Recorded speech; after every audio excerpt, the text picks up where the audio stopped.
Inside Texas Football YouTube channel powered by InsideTexas.com. I'm Joe Cook. We got Ian Boyd. We got Justin Wells. It's another edition of Thursday Live, and we got the regular crew here. Make sure you like this video, subscribe to the channel. Of course, head to InsideTexas.com. We got a lot of great stuff already up today, including some transfer portal notes, free to read, some notes on the schedule. We got a lot to talk about. It's kind of that weird point where, hey, we're 10 days away. We can keep talking about Clemson. Ian, you just posted something on Inside Texas, and we'll get to that in a little bit. I'll let you walk us through it because I haven't had the chance to read it. But, we've got schedule notes. We've got, transfer portal. It's just a busy time of year. You see why coaches are burning out a little bit more than they have in the past. But we're taking it all in stride. Justin, what stands out to you about the 2025 Texas schedule? Because that came out last night. Just want to get some quick thoughts on that now that we know. We knew the opponents. We found out the order. What are your thoughts on that? Yeah, we touched on it briefly on the live last night, and I think it was obvious. Texas doesn't play at home in October. Those guys are on the road for 4 straight weeks. So whatever they thought they gifted Texas schedule-wise in the SEC, it seems like it's flipping on its side in 2025. That stood out. And also I like only one road game in November, and that's in Athens. I do like the last 2 home games being your 2 of your rivals, Arkansas A&M, of course. And I think Arkansas should probably be that game. Those should be closer. I kind of like how that stacks up. But, buddy, they're not going to see home field in the month of October. And so, and honestly, we knew they opened with Ohio State, but I think people can safely say this slate's going to be a lot tougher for the Arch Manning era. The thing that's about that particular stretch is not so much that, let's be honest, and also admit that fortunes can change pretty quickly. Those aren't challenging visiting venues. Starkville, as long as you can get over a cowbell, you're fine. Lexington, it's a big stadium, but what are they excited about these days? Florida is a tough one. I will admit that one. That's going to be the tough one. But it's just no other SEC team has to do that next year. And I like this comment from Drew M. Kirby was complaining about, they sent us on the road. They played 8 of their 13 games in the state of Georgia. They did not have the only time they had a back-to-back games where they had to go on the road, they had a bye in between. So I'm not going to doubt that Georgia had to play one of the tougher schedules in the league. That's obviously true. But that whole, hey, well, you had to send us on the road all year long is peak Kirby motivational. I don't want to say junk because it works, but it's peak Kirby motivational stuff. Ian, any other thoughts? He's going to have a run for his money with that stuff now that Bill Belichick is back. Is not back. Is in the college ranks. Belichick's nobody believes in us. Everybody's out to get us is legendary. Kirby Smart is basically just 2 generations down from Belichick. Really, it's the same style of defense, a lot of the same philosophy. Yeah, from Saban, from Belichick. So, yeah. I forgot that I called last night. I called last night Red October. That's what 2025 schedule resembled, Red October. Thank you, Chris Bennett. We do appreciate that. I'm with you. I think Kirby has some Belichick tendencies. Both kind of look the same, both kind of dress the same, and both kind of have the same MO. Yeah, the defense is very similar, the way they build. I will say on the schedule, you knew that going to Georgia and Florida was going to be tough. The placement of the Georgia one is great. Texas goes to Georgia after a bye week. Yeah. So that's awesome. The Florida one is awful.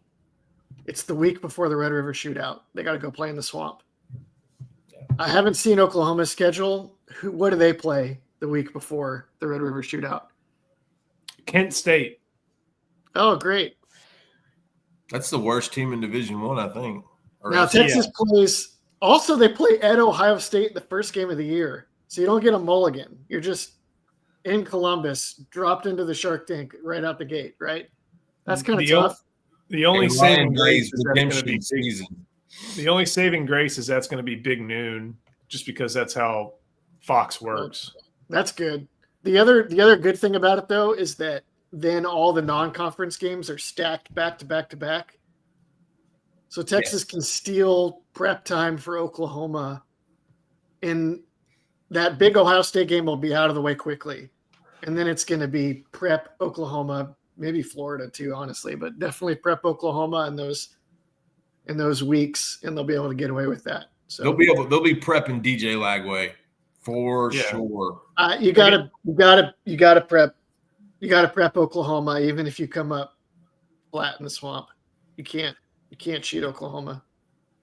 It's also one of those things where we'll learn more about just kind of within those first three teams. I don't think we'll learn a ton about Oklahoma because they're not going to have a very challenging 25 schedule. I'm trying to pull up what their first few weeks are. Michigan. They do get Michigan. Oh, okay. So Which Illinois State, Michigan, at Temple, Auburn. So we'll learn a little bit. We're going to learn a lot more about Florida and about Texas, I feel like, just because Florida's playing at Miami again, and then Texas with, assumably Arch Manning is going to be playing at the Shoe. Oklahoma gets that first dose of the Bryce Underwood experience. Yeah, that should be a lot of fun. And that's going to be that'll be must-see TV. What do y'all think about the November part of the schedule? Arkansas and A&M back-to-back at home. It's a long November. Anything to see on that? I like that they play those guys back-to-back. I kind of thought that was cool. Once I started seeing it, it was like Ian noted how it was like daily programming, how the SEC kind of staggered it out. And once I saw the beginning of November, I thought, okay, this is how this is going to work, just because of the flip of the schedule, obviously. But when I saw Arkansas and A&M back-to-back at home, I thought, okay, this was they did Texas a little bit nicer. I think that'll be good for the fans too. Oh, we have to talk about something else too with the schedule. Uh-oh.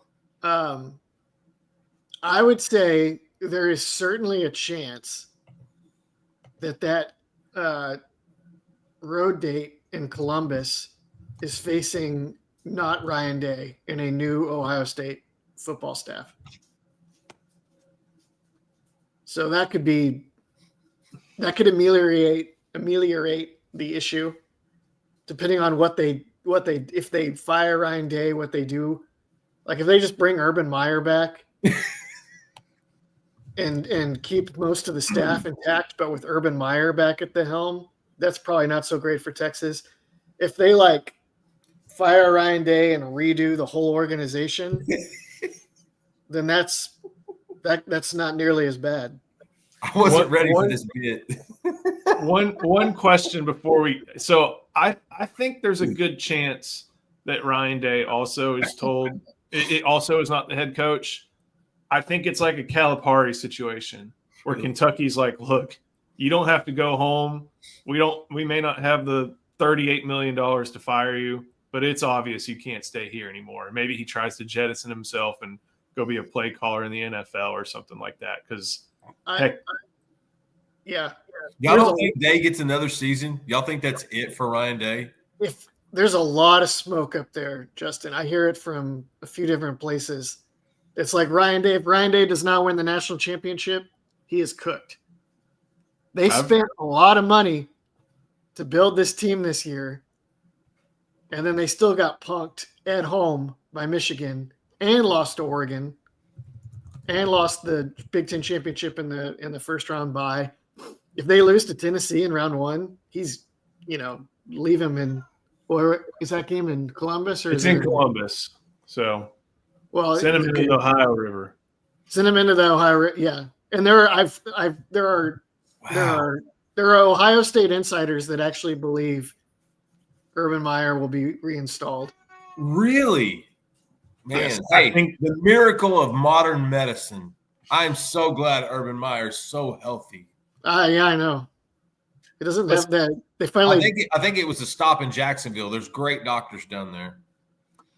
Let's That's keep on true. going. Let's get to kind of more playoff centric stuff. We'll go over some transfer portal notes again. Our Eric Naline has some notes on a free to read tight end making a visit today from a power conference team.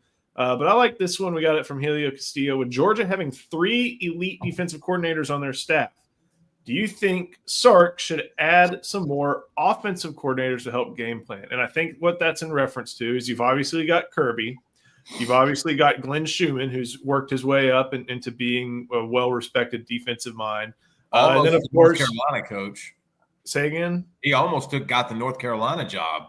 Yeah, he was one of the finalists. And then Will Muschamp, who is like part-time but still there, but kind of either way. There are 3 guys in there. Is that something Sark should maybe try to replicate? And it's not like former head coaches are sitting around a dime a dozen. I mean, we're seeing Dan Mullen about to go possibly to UNLV. But Ian, what do you think about this one? Or is maybe there another path for helping with game planning?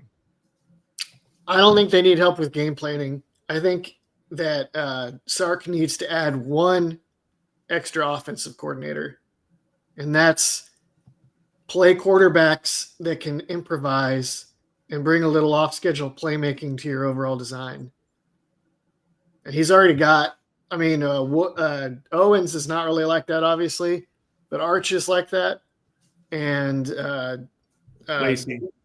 KJ Lacey is very much like that. And Diabell. And Diabell is like that. Yeah. So I think Sark's game plans are awesome, guys. If not for Sark's game plans, this team would be doing a lot of nothing. I mean, just go look at the stats. They score. How many of the points have Texas scored this year been on the opening script? Like a way bigger percentage than it should be. They need to have a little more improvisational ability in the offense. I think that would boost them. I mean, Quinn would have been fine if Quinn was great when they could run the ball, or if they'd had maybe one more healthy receiver outside, that would have made a big difference too. But just the easy solution is the quarterback. Do you think it's Ryan Day, Texas offensive analyst? I mean, let's just full circle this whole thing, man. I've heard other rumors that other programs I don't want to name are ready to fire who they have in charge and replace them with Ryan Day if he should become available. Man, I'll tell you about it later. Hey, Josh Gaddis is available. Yeah, I knew that would get that type of reaction. Let's keep going. Thank you for that question, Helio. I wonder what happens to Brian Hartline, because he didn't get the West Virginia job. Is Arizona open? I think I might have heard. They're sticking with Brennan for one more year. Okay. So before we keep going, Ian, I'll give you a minute to think about it, or 40 seconds to. Let's get some love to Andre the Lawyer. This video is brought to you by Andre the Lawyer.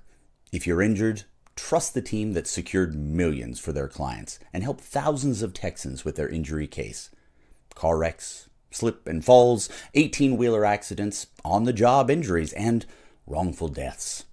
Don't let insurance tell you what your claim is worth. Hire Andre the Lawyer to fight for you.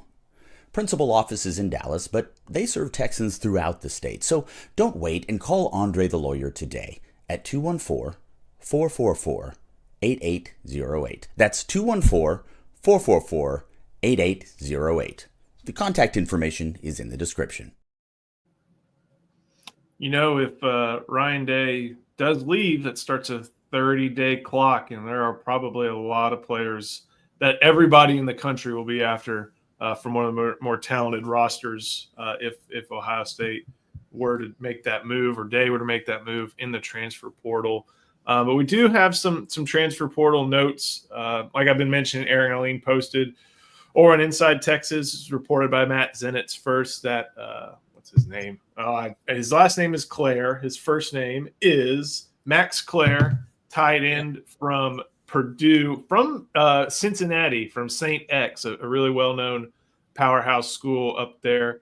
He was an All Big Ten honorable mention. He is planning to be on campus today. Justin, what do you think about Texas looking at a tight end in the portal?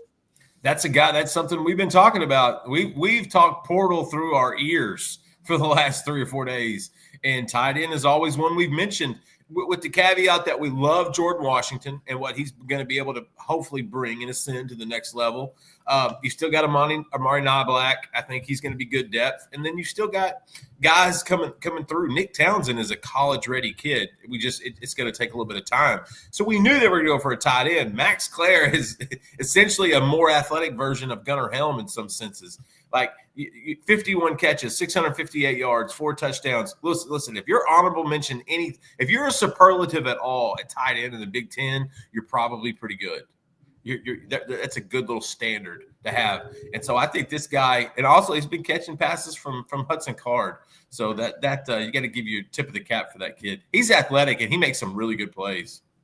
No offense to, I don't think this is offense to anybody. I mean, Purdue went 1-11 and they didn't beat an FBS team. But if you're putting up, 51 catches, 685 yards, and 4 touchdowns on a team that was that bad, I feel like there's something there. Did you catch much Purdue, Ian, for any reason to see what Claire might have offered? I mean, I sometimes balk for a second at the idea of an air raid tight end because that's what Graham Harrell was running. But is that something applicable here?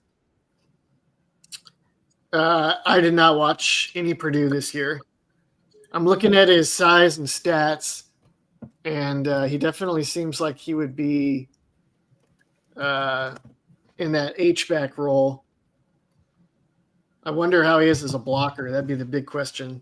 I assumed that Spencer Shannon would probably play a lot next year anytime they needed blocking a tight end, and then it would be like Amari Niblack or Jordan Washington that would play whenever they wanted more of a receiver.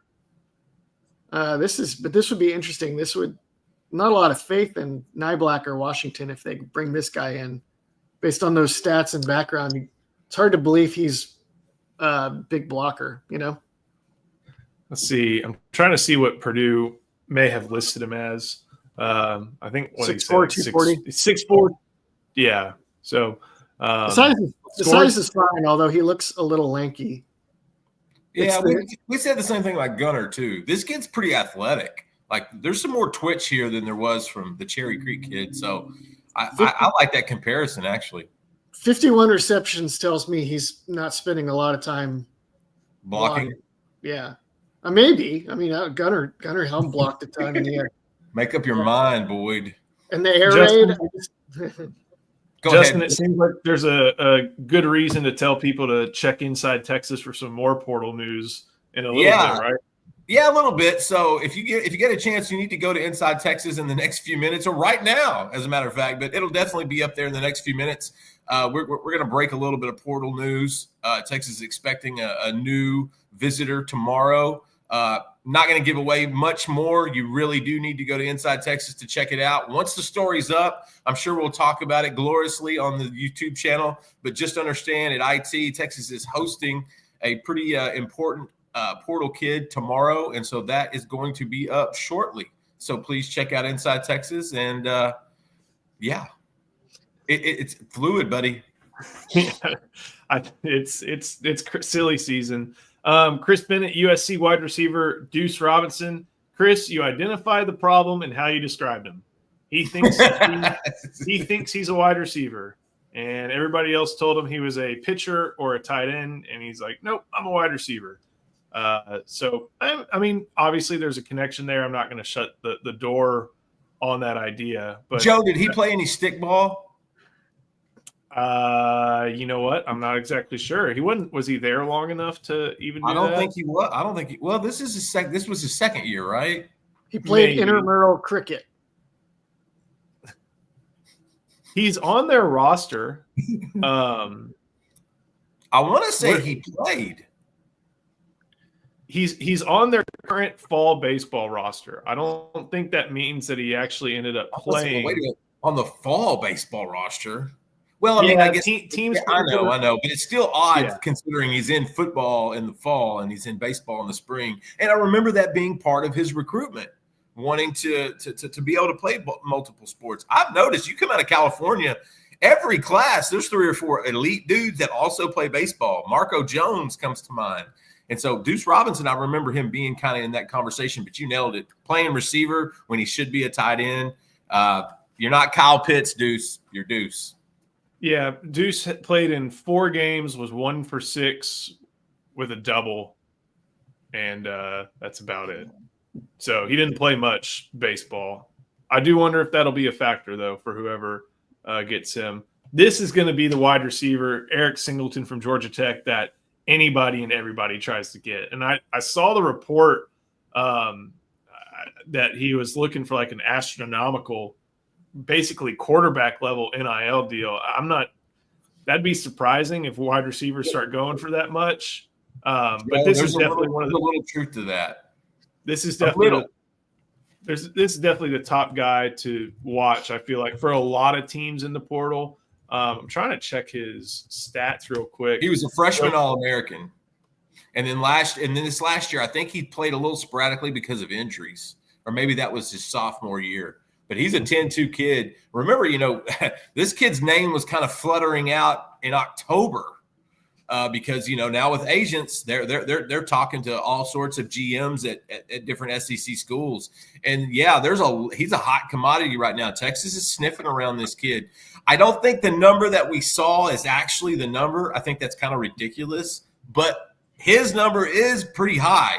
And because he has leverage, he has some of that opportunity to get to that point. And so he's going to be one. He's a little guy, though, Joe. Like, he's a little feller. And so and Texas really needs, I think, more size on the outside. Either way, they would take this kid. At the price tag that I'm hearing, I'm not sure the Horns view that as worth it, but we'll let them figure that out. 5'11", 190 is the listing. Yeah, not our responsibility. Yeah. He had one really cool thing about his stat line. Is it bad?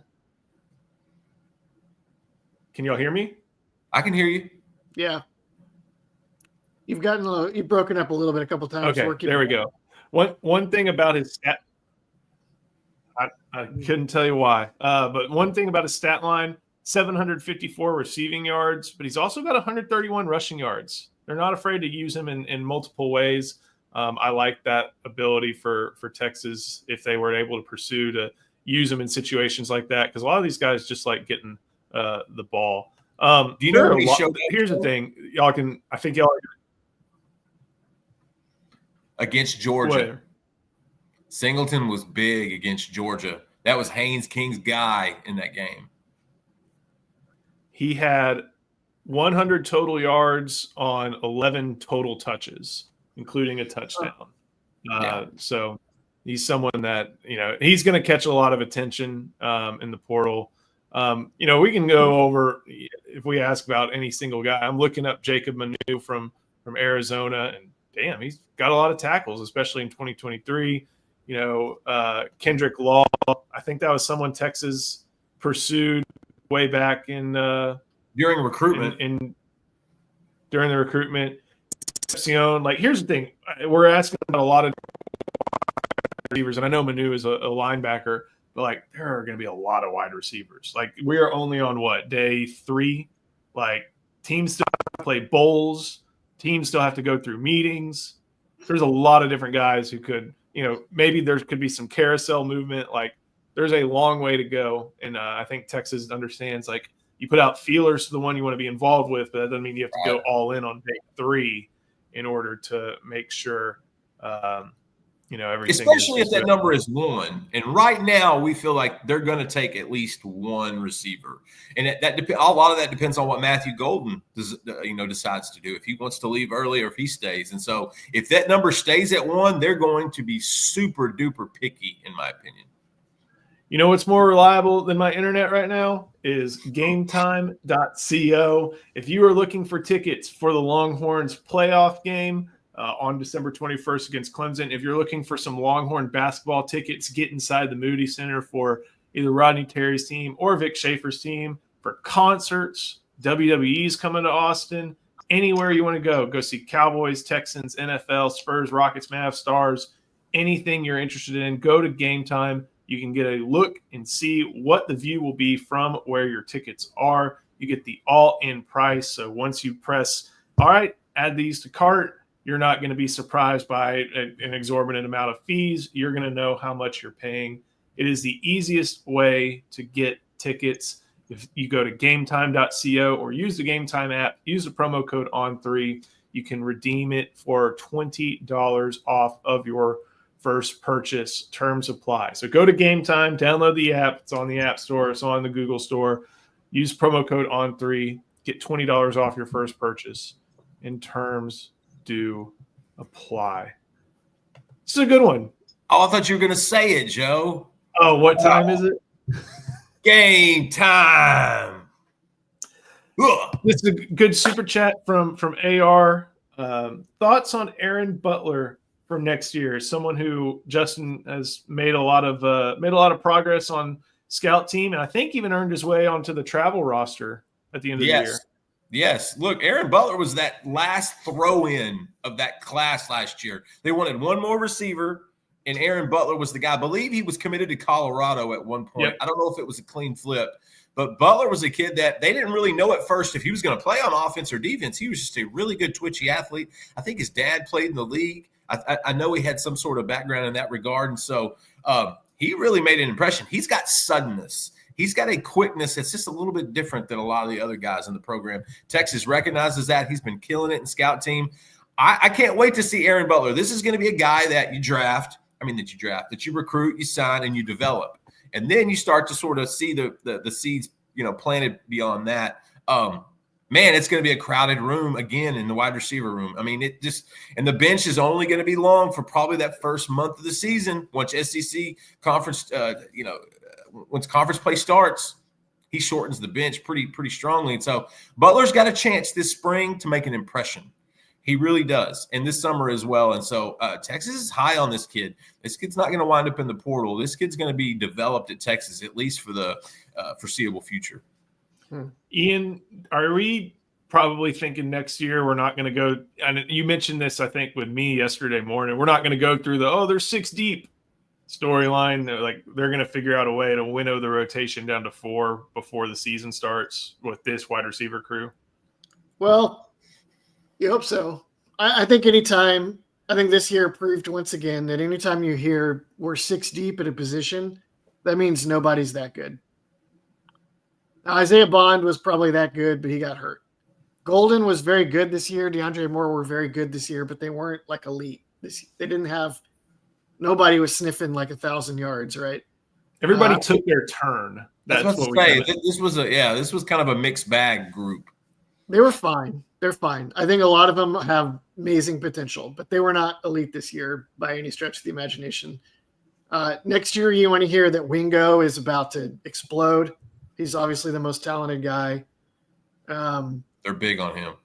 Moore has a lot of potential that he's shown if he takes another step in the slot. He's got a Jordan Whittington-ness to him. Yeah. Very good in the slot. Needs to start bringing in those slot fades a little better.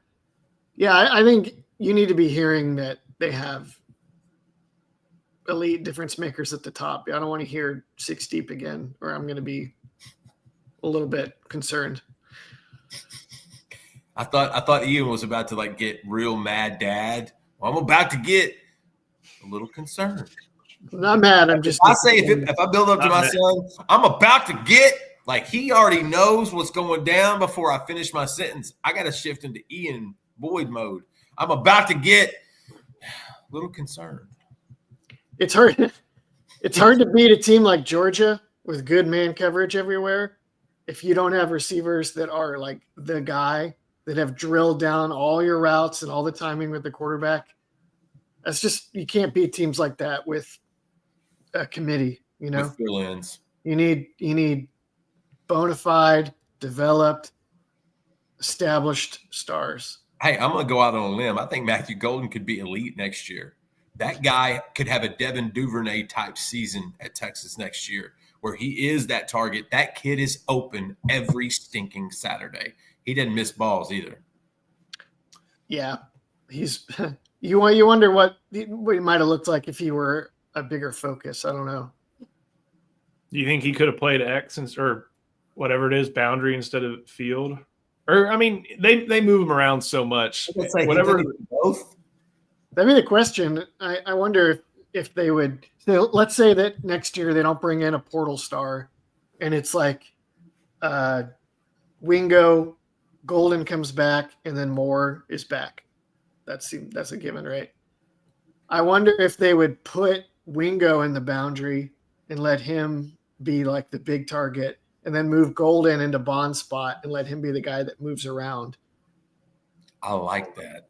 I wonder how that would look, because this year Golden had to do a lot of, you're lined up right here, you're not moving, this guy's going to jam you, you got to get open, which is tough. And I wonder if they could just put Golden in that spot next year. I think so, and I think James Oliver's got a point too. You've got one kid that listen, that's what Parker Livingstone was brought in for. He is that long guy that can get vertical down the field, deceptive speed, super hands. I want to see him and Aaron Butler in the spring. I want to see those guys. I want to hear more about those guys battling it out. Ooh, I like this one. I do have a point on Parker Livingstone I'd like to make, but what are y'all's thoughts on DJ Campbell going into this playoff? They're still doing the rotation at right guard thing with him and Cole Hudson. Ian, curious what you think about this one.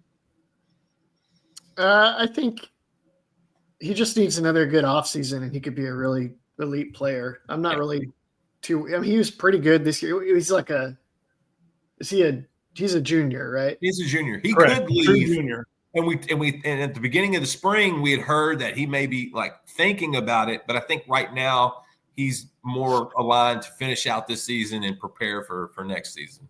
Yeah, I think makes sense. I think him as a sole starter, maybe opposite Hudson, rather than in a timeshare. Hudson might have to be the center, which would give Campbell all those reps. If Campbell was 6'4", 6'5", I think he's off to the NFL. He's 6'2". And so I think that's going to get him dinged, and that would actually help him to come back and give a little bit better tape. He might have been a tackle if he were 6'4", 6'5", so that would have been. He could have been. He very much could have been, Ian. Yeah. Good, amazing feet. Oh, for that size. He was so good in basketball, and he's left-handed. Got such a soft shot around the rim. He's solid. It's a lot of assignment stuff with him still.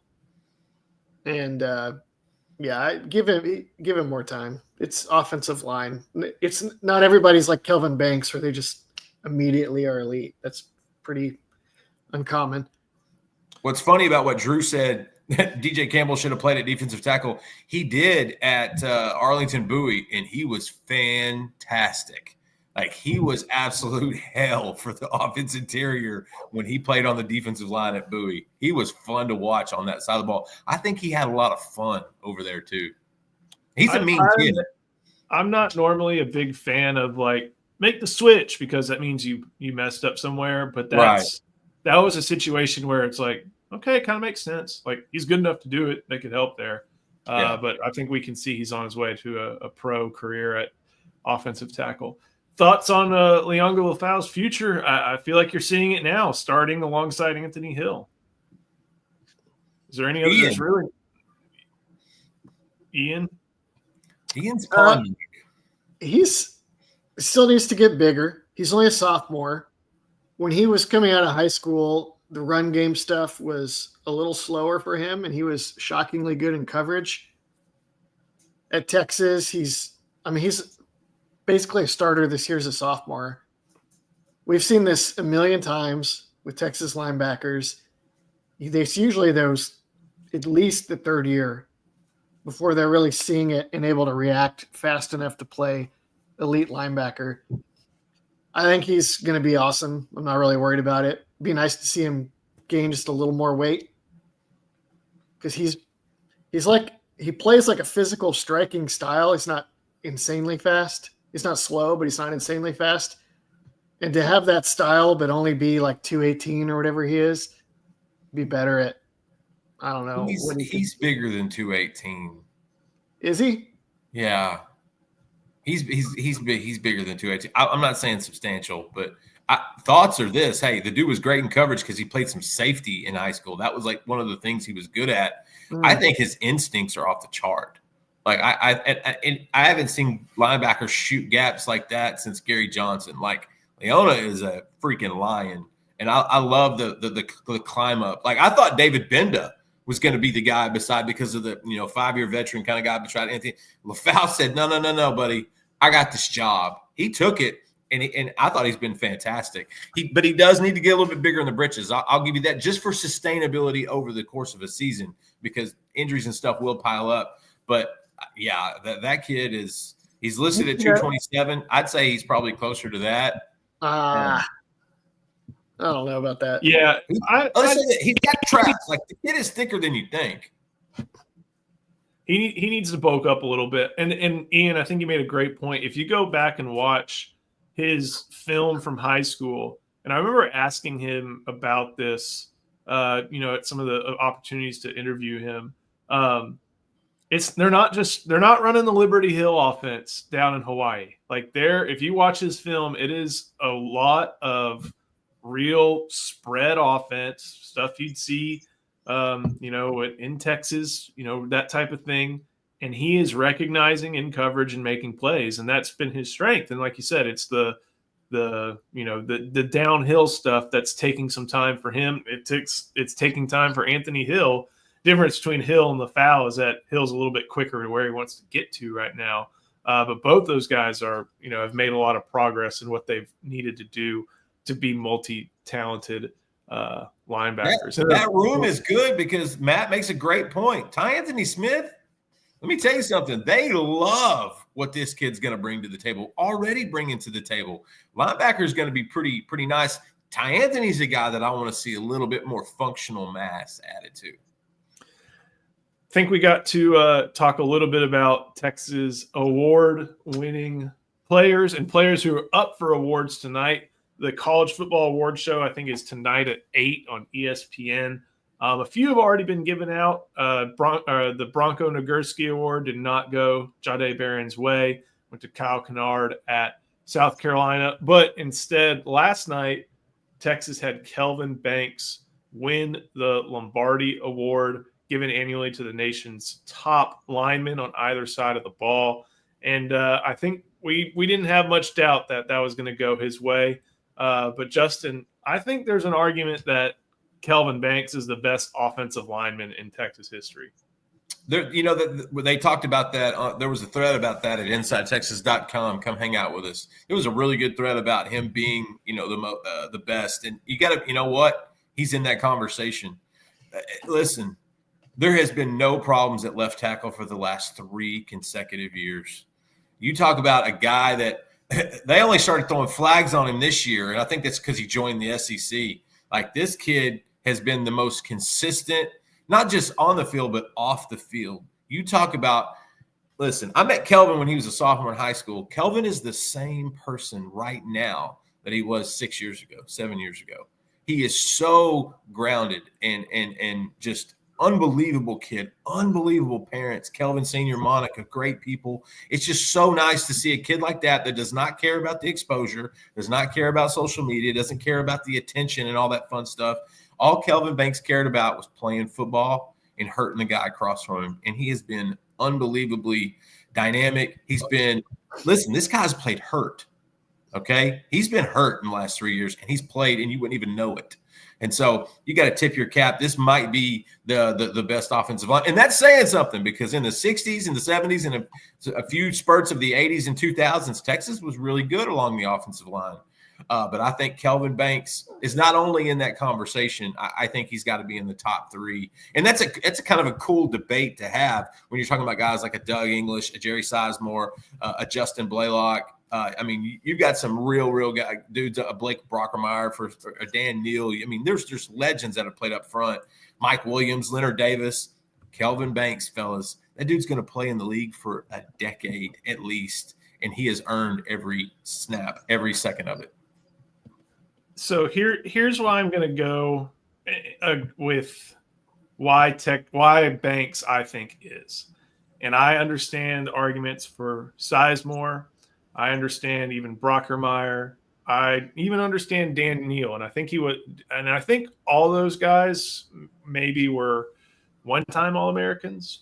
I'm not sure if anybody's going to rack up the awards, the honors, the accolades like Banks has in just a 3-year career. And no disrespect to Sizemore was in the late 70s, if I remember right. Does that sound like the right time frame? Neal was in the 90s. Probably. No, Brockermeyer. Sizemore was on the 69-70 team, I'm pretty sure. Okay. Right. So Brockermeyer was mid 90s, late 90s. he was a Panthers early pick. 90s. Early 90s. Was it early? Okay. Yeah. Here's my point. Sizemore ran the wishbone. Neal and Brockermeyer were in the Makovic, innovative at the time, but what it was. None of those guys faced anybody like Kelvin Banks is doing. None of them are doing both things like Kelvin Banks is doing. And I understand team accolades are definitely going to be involved in looking at Sizemore and stuff like that. But if, let's say Texas makes a really deep run, it's going to be because Kelvin Banks was protecting the quarterback's blind side for these past 2 years and for this season. And not to say that there's no argument whatsoever, but I feel like Banks' case and the one I believe in is the one that has him on top for me. But that also means he's up for accolades. We're going to go through some of those accolades. The SEC announced all SEC teams already. They announced the Conference Players of the Year as well. And then today they're supposed to announce all freshman teams. So I would expect to see Colin Simmons on there. Not a whole lot of other freshman contributors for Texas, at least as far as, big time plays. But the all SEC freshman team comes out today. The NCAA recognized All-American teams usually come out after Army, Navy. These are the schedules this year. And we're going to see a lot of Longhorns on here, aren't we, Ian? Figure Barron, Banks. Who are the other? Maybe Anthony Hill. Who are the other for sure All-Americans, though? I mean, why not Taff? All-American? Yeah, he's been one of the best safeties in college football this year. He's not even all SEC. I don't. Why? But yeah, but that was the SEC's fault. Yeah, but I don't think if the SEC voters didn't do it, I don't know that the national voters are like. Well, those are coaches, and those are coaches doing it. All of these are, FWAA. I could have voted, but I think I left it out. AP is voters. Sporting News, AFCA may be the only one that's coaches. I would be surprised if he's not at least somewhere mentioned. At least he should be. I don't know. Well, how many interceptions did he have again? Like 3? Two. I don't know. Interceptions, 2 tackles. 2 sacks, 4 or 5 tackles for loss. He's just been steady Eddie back there. He really has. The problem was he had better numbers than the guys that they voted in. That was one of the issues. And also he was one of the highest graded throughout the country as well. I'm going to admit, I'm sure I'm one of many media members who just go to PFF and maybe use that to be very instructive in voting. He's up there. So maybe that'll go ahead. I think that'll probably help his case. PFF named him a Pro Football Focus All-American. I know. But they were very subjective. The problem with PFF is that they grade what you do. Not what your assignment is. Yeah.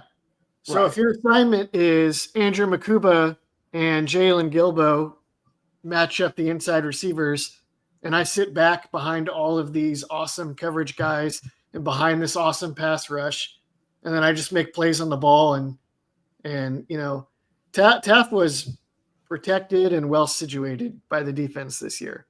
And I say this as a big early Michael Taft fan. He had a little bit of a Dylan Haynes type role. I remember Dylan Haynes had like a gazillion interceptions. He's better than Dylan Haynes. Yeah, Dylan let's not compare him to Dylan after this ever again. Dylan Haynes was better than people think, but Dylan Haynes also got to play behind Quandre Diggs, Mike L. Thompson, and was it Bindum. Duke Thomas or Bindum, Carrington Bindum? So, yeah, I don't know. I think he's a really good player. If he comes back, I'm happy to watch him play at Texas again. I think if he were heavier, he might be an NFL guy. But Makuba's ended up getting underrated on Texas this year. We The SEC gave him some acknowledgement, and he actually played really. I thought he really stood out the last month of the season. Let's go through some of these honors that we'll see tonight. We'll try to scream through the non-Texas ones, maybe get the interesting ones. Werfel Trophy combines exemplary community service with athletic and academic achievement. Congratulations to those guys. Bednarik, Defensive Player of the Year. You got Abdul Carter, Caleb Downs, and Travis Hunter. A little surprised you don't see Jade on there, but if y'all had to pick, who do you pick for this one? Travis Hunter. Abdul Carter, maybe. Hunter's the best player in college football, in my opinion. Yes, I agree. But is he the best defensive player? He's Right. the best whatever he plays at, in my opinion. I think he should win the Heisman, and then I'd let somebody else get the Bednarik. Biletnikoff, Travis Hunter, Tet McMillan, Nick Nash. I think of these three, I'd say Hunter, honestly. What did Nash do this year? I've never heard of this person. He racked up a lot of stats. He was if you like player props, he was a darling. 104 receptions, 1382 yards, 16 touchdowns. He's going to cash in unless he's a 60-year senior. He's a G5 darling. Let me see when he's supposed to. I think he's a third-year guy, so he may be on his way out. Okay, so This is going to be tough because it's going to be hard to give. They don't like to give awards to the same people over and over. And Hunter's going to win the Heisman. And so this Biletnikoff is going to be interesting. If they, to me, McMillan's the most NFL ready of the bunch. But I don't know what his numbers were this year. Last year he's ridiculous. I don't see him giving it to Hunter. McMillan would be the easy de facto because he's after Hunter, probably the best receiver in the game. Nick Nash, I think, would just be, like you said, the prop bet. Nick Nash played quarterback for his first 3 years at San Jose State. This was his 6th year in college football. And his second as a starting receiver for San Jose. His story is interesting. His numbers are amazing. I don't know, G5, but whatever. I might go him. I haven't seen what McMillan did this year. I'm shocked we didn't see guys like Jeremiah Smith or Ryan Williams, and maybe they didn't have obviously some of the numbers these other. But you talk about the best receivers in football were mostly freshmen this year. It just felt like. Yeah. McMillan had 84 for 1319, but it was on a. Give it to McMillan. That guy's going in the top 10 of the NFL draft. Give it to McMillan. I'm okay with that. Nagurski, as we saw, went to Kyle Kennard. Broyles Award. I published this on Monday. So the Broyles Award is Tennessee's defensive coordinator, forget his name, Notre Dame defensive coordinator Al Golden, Arizona State offensive coordinator Marcus Arroyo, maybe one more, and then Pete Kwiatkowski. And man, I feel like it's tough to not give it to PK. Arroyo did a great job. Yeah, he did. And I think Al Golden also has done a good job. But PK is leading basically the number one defense in the country. Don't those guys both have head coaches on their own side of the ball, though? Like Freeman is a defensive guy at Notre Dame, and Kenny Dillingham is an offensive guy at Arizona State.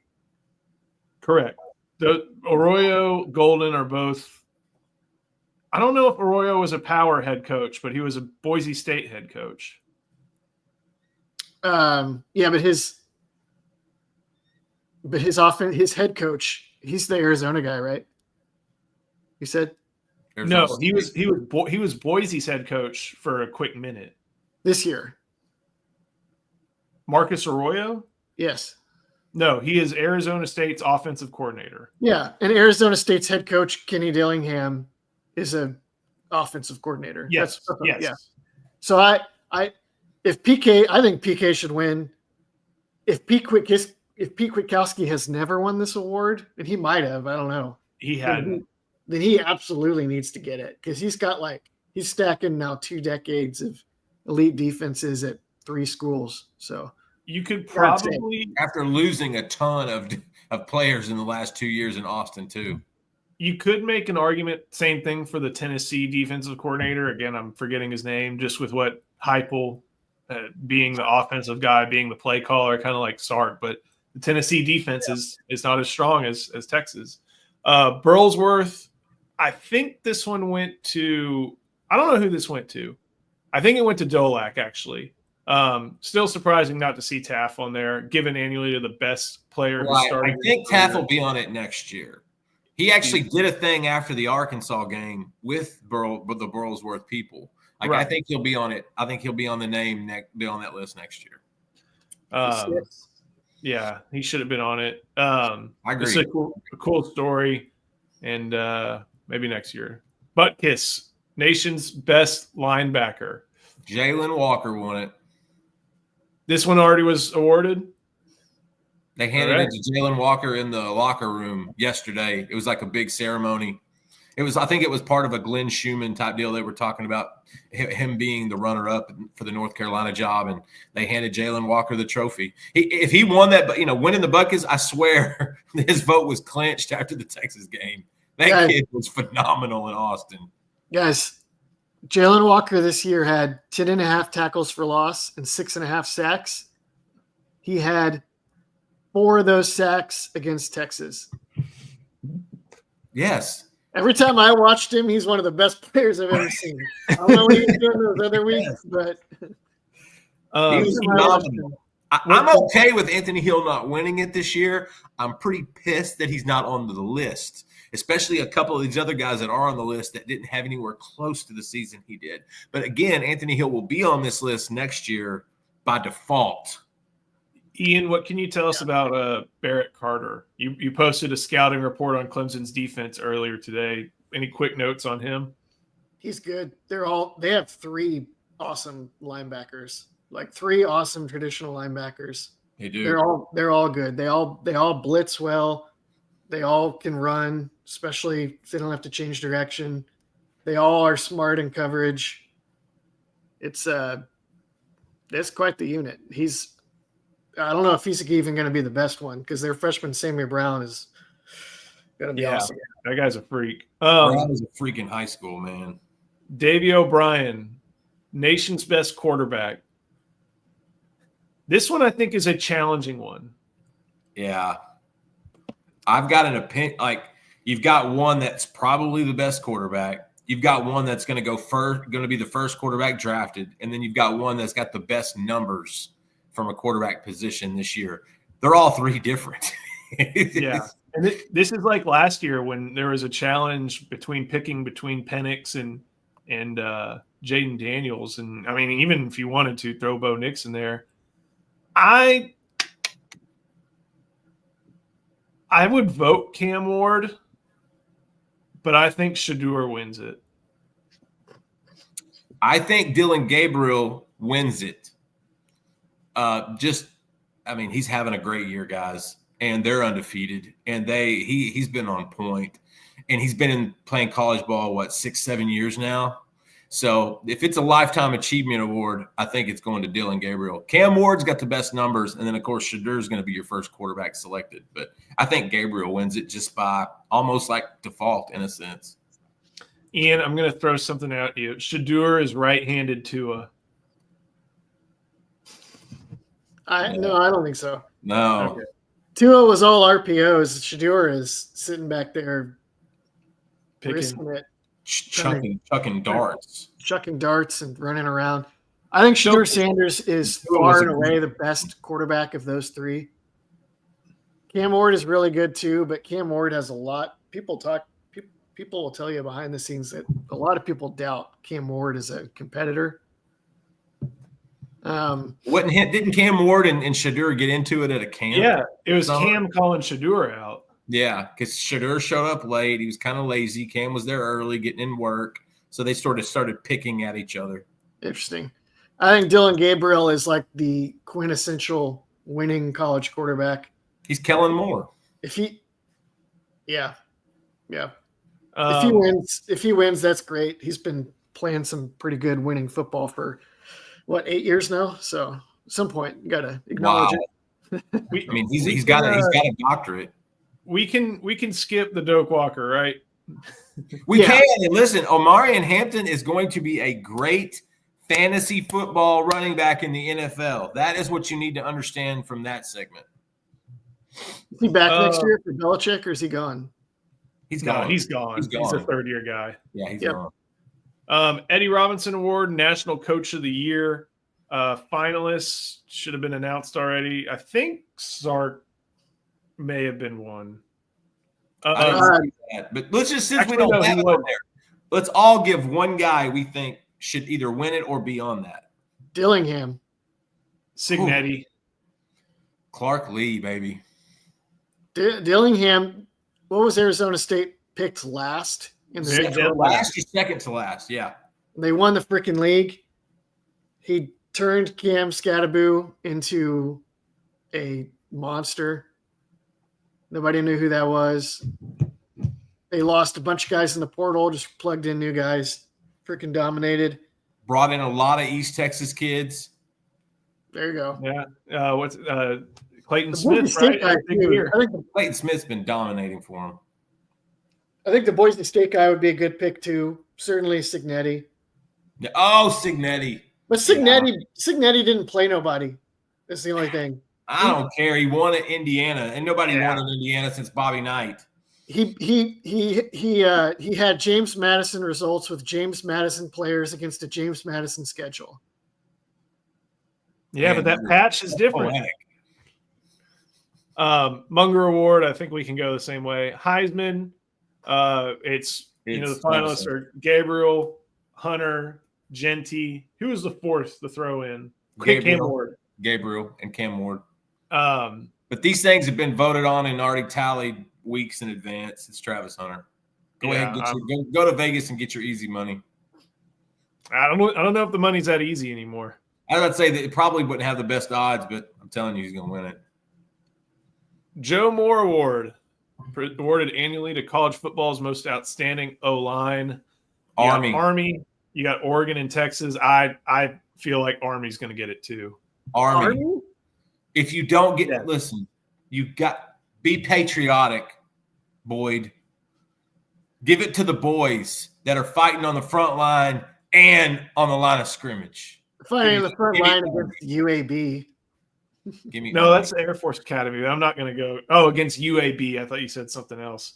No way on our no way. Well, okay. Let me. It's let me- Oregon. Oregon If has you the want to go best by line. numbers, Army is going to kill it. Oregon has the best. Does pass protection count? Oregon has the best line, I think. Maybe Texas. I think Texas and Oregon are a push. Thing is, Texas has the stain of getting just absolutely punked by Georgia 2 times in the same year up front. And it's just hard. I mean, maybe if Oregon played Georgia, the same thing would happen to them, but they didn't. So It's going to be Army. All right. Let me bounce some numbers off of you real quick to maybe sort This is this gonna one be- out. This is going to be fun. No. It's. I think y'all understand where I'm coming from when I get to it. So people don't really like the idea of total offense anymore because you win with points and not yards. But people do like the idea of things on a per play basis. On a per play basis, Texas is gaining 6.25 yards per play. Army is at 6.29, and Oregon is at 6.58. But guess what Army does almost every down? And the They defense direct knows, snap it to the running defense back. knows what they're going to do every down. I think factoring that in, and it's Army's first year in a conference. They won the league. They, win 10 games. The Army-Navy games this week. Like I'm going to go to Army, but these are two good units. If Texas ran Army's scheme with the same offensive linemen, they would be better at it. More importantly, who's going to be at the Army-Navy game? I was trying to make a I don't know. I was trying to make a political joke, but I didn't know how it was going to go. I anticipate 1 to 2 people of note maybe there. John Mackey Award, stinks to not see Gunnar Hellman here, but honestly, Tyler Warren. Warren. If you look at these three and you're like, okay, if Hellman's 4, makes perfect sense. If you listen to like the diehard sicko argument, a lot of them are making arguments for Harold Fannin, and that his numbers are ridiculous. He's the best player on any field he steps on, and that's a result of playing in the MAC. But Tyler Warren's doing it in the Big Ten, and supposedly James Franklin stumps for him regularly, just all the time. So Harold Fannin, who I'd never heard of until this moment, 100 catches this year for 1,342 yards and 9 touchdowns, 57 rushing yards and another touchdown. But Tyler Warren, who I think we all saw, 88 catches for 1,062 yards, 6 touchdowns, 191 rushing yards, 4 rushing touchdowns. Even with even as good as Fannin's stats are, I think Warren's stats are still competitive. And Agree. That's saying something, because Colston Loveland is a hell of a football player and was also dealing with injuries this year. Yeah, he missed some games. If I were going to draft, I might draft Loveland. Maybe not over Warren actually, but he'd be up there. Do any of y'all know any of these 3 kickers? I know the Kentucky one. The Kentucky one hasn't missed one this year, right? Didn't he miss one against Texas after? Was the one he missed against Texas? Okay, that's what it was. And I do think it's funny that Florida State had a guy kick a lot of field goals.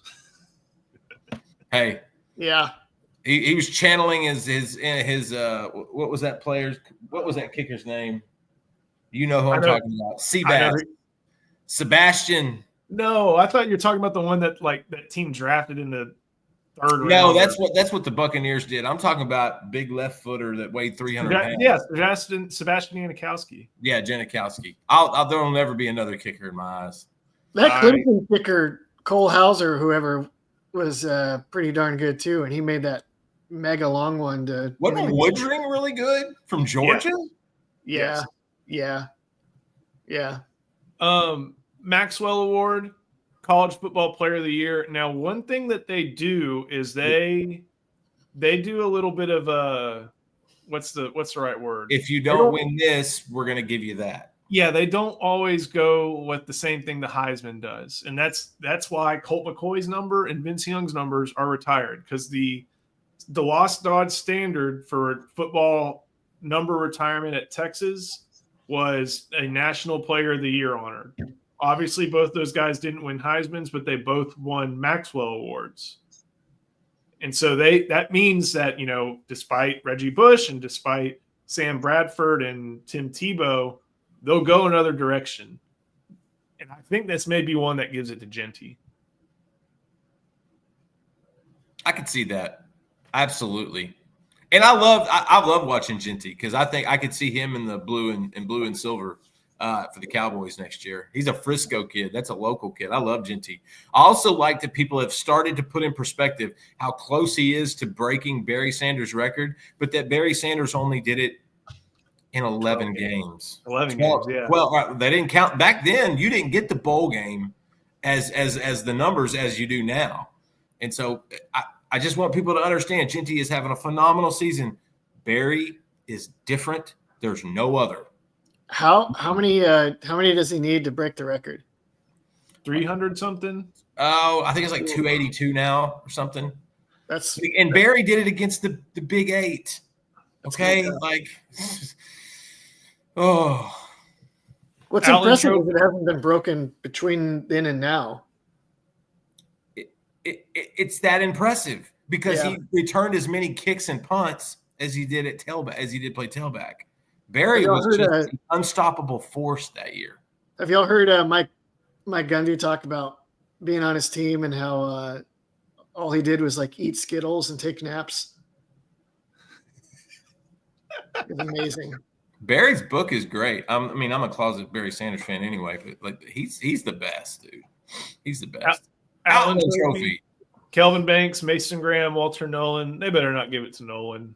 I feel like that's the only competition. Didn't Mason Graham have a great year? Yeah. Yeah, on a 6-16. Yeah. Mason Graham single-handedly destroyed Ohio State football. So they are on full tilt up there. They got congressmen trying to ban flag planting in the state of felony. Ohio. It's a freaking felony. Whoever the graphics department is at On3 made a great one with that one. Yeah. Did you see the interview? He actually didn't. If I'm that guy, I don't look at a camera for weeks. He did an interview to try to justify it, and it made it sound worse. Yeah, he was just trying to. People got maced. We can't have fans getting maced. Well, tell cops stop macing people. Tell Ryan Day to quit losing. You know what? You know what spurned it was freaking Sharon Moore at the basketball game. Oh. They panned to him at like halftime of a game, and he's over there acting like he's planting a flag. I guarantee you that congressman was, up late, drinking a warm glass of milk, reading the Reader's Digest, and he's like, "No, that's a felony, bro. That's felony.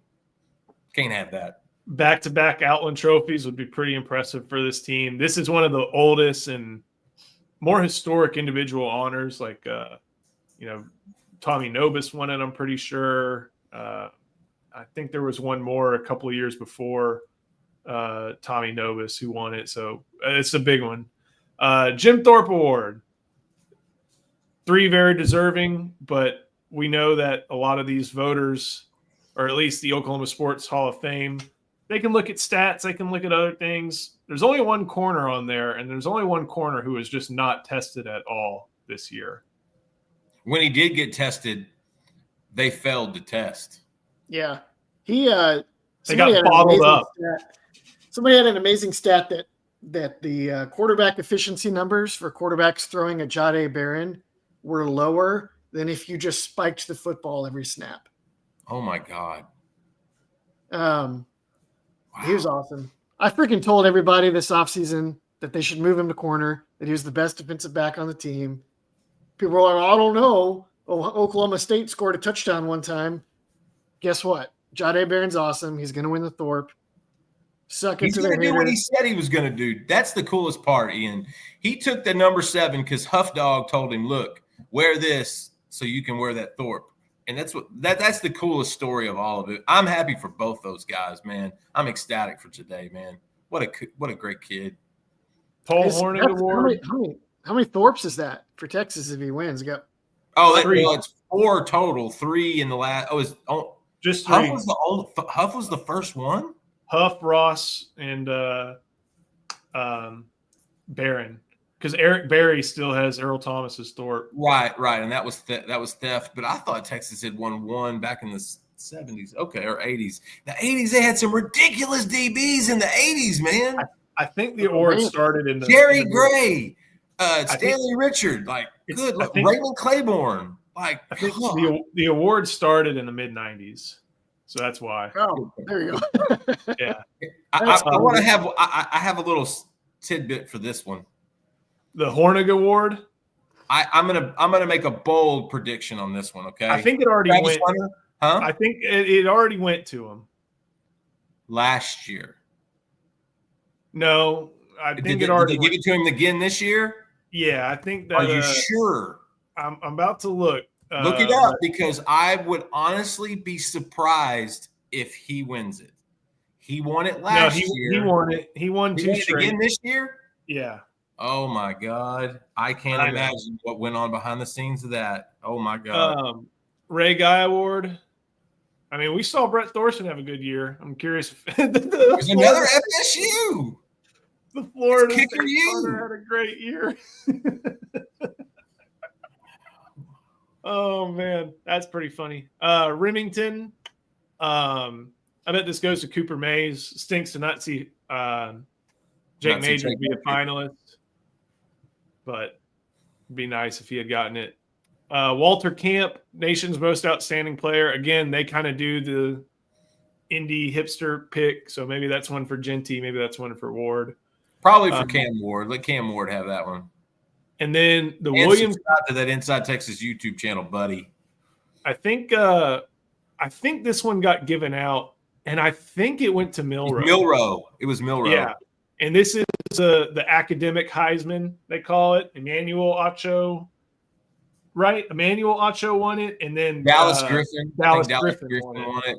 I don't know who the other dude you mentioned is, but Dallas Griffin, he won it. Emmanuel not Emmanuel, Sam won it. Thank you. It sounds like more of a Sam thing than. If Emmanuel would have won that, oh my God, he'd still be talking about it. And some of I mean, college sports be what they are this year. This is one of the coolest things. Carnegie Mellon. Love Taj Brooks, like Jackson Dart, like Bo Freiler, like all these guys. Galette's a wild man. You skipped the Carnegie Mellon guy.